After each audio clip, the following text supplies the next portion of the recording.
Je m'appelle Bobika, je viens de sortir une BD le 9 septembre qui s'appelle Le cœur des Aubes, où je raconte mon histoire de la contraception et j'évoque aussi tous les sujets liés aux masculinités, à la virilité.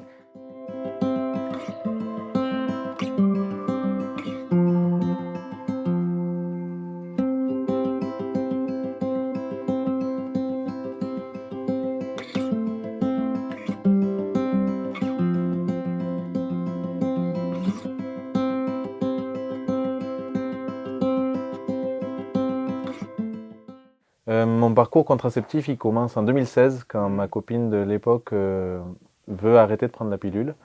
On se trouve face à une impasse, on se dit elle n'a pas forcément envie de se faire poser un DU, un stérilet. On ne sait pas quoi faire. On avait quelques années de couple et je m'en étais jamais occupé. Enfin, c'était un truc je m'étais jamais même posé la question. J'avais aucune idée que je pouvais prendre part à tout ça, jusqu'à ce que je tombe sur un article qui parle du remont de couilles toulousain, qui est une contraception testiculaire, une contraception thermique. Et j'apprends alors qu'il existe un slip qui existe depuis plus de 40 ans et qu'on peut se faire prescrire au CHU de Toulouse et qui repose sur le principe de la contraception thermique. Le principe de la contraception thermique, consiste à réchauffer les testicules. On sait depuis à peu près la Grèce antique que cette méthode est viable, c'est-à-dire que dans l'Antiquité, les Grecs faisaient des bains d'eau chaude et arrivaient à se contracepter comme ça. Le premier dispositif, c'est le slip remont-de-couilles. C'est le slip inventé par le docteur Miocé et c'est un slip qui permet de remonter les testicules. Enfin, il faut savoir que les testicules, si elles pendouillent dans le scrotum, c'est parce qu'il leur faut 2 degrés de moins que la température du corps pour produire des spermatozoïdes. Si on les réchauffe, la spermatogénèse, donc la production de spermatozoïdes, s'arrête. Et en les remontant donc, au niveau du corps, les testicules gagnent 2 degrés et arrêtent de produire des spermatozoïdes. C'est pour ça qu'on appelle ça la contraception thermique.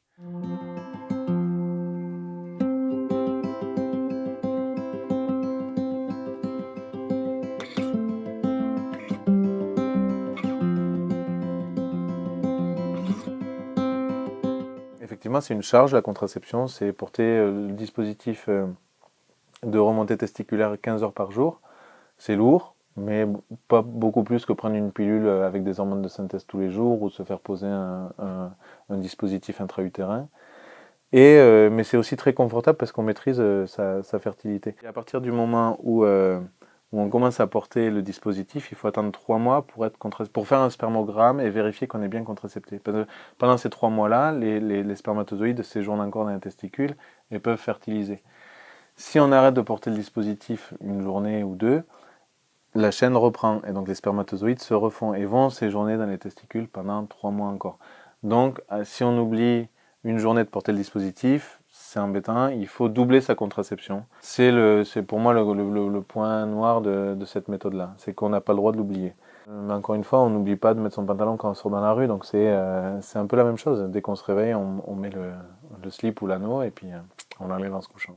Des appréhensions, oui, il y en a un peu toujours, mais ce que j'aime bien, ce que je raconte aussi dans la BD, c'est qu'il faut mesurer un peu tout ça, parce que effectivement, moi, quand j'ai commencé à porter le remont de couilles, tout le monde me disait, mais tu vas choper un cancer des couilles, c'est pas, enfin, il faut que tu fasses attention, c'est quoi ce truc? Quand ce protocole a été inventé, donc au début des années 80, il faut se dire que les femmes avortaient de manière illégale, donc c'était des avortements sauvages qui étaient dangereux.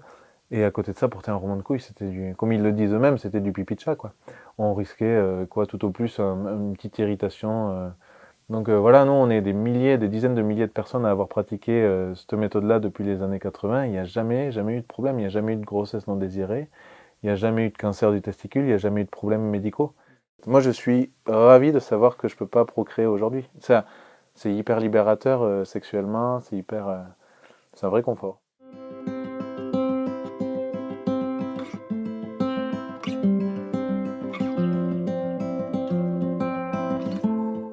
Mais moi, encore aujourd'hui, je comprends pas pourquoi des gars qui sont responsables, enfin, ou co-responsables d'une grossesse non désirée et d'un IVG, qui est bien souvent traumatique, ne se questionnent pas sur leur fertilité. Après, il y a encore énormément de gens qui sont à l'origine de ça et qui malgré tout, continuent à avoir des rapports non protégés ou à être fertiles, ou, enfin voilà.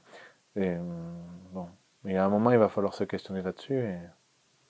Ça demande un boulot, c'est sûr. C'est un boulot de se contracepter, c'est 15 heures par jour, c'est lourd. Faut faire des spermogrammes tous les 3 mois, c'est pas rigolo d'aller dans le laboratoire se masturber. Si, ça crée des situations cocasses et rigolotes, mais bon, c'est lourd. Mais en même temps, enfin, moi, j'en tire je suis plus serein dans ma tête. Tu vois, on a vécu des années avec mon ex-compagne où justement ce rapport était beaucoup plus équilibré et je me suis rendu compte de la contrainte que c'était pour elle de se contracepter, quoi. Et je sais pas, je vis mieux, je vis plus libre, enfin je suis plus serein avec moi-même, quoi. Life. Life. Life. Life. Life. Life. Life. Life.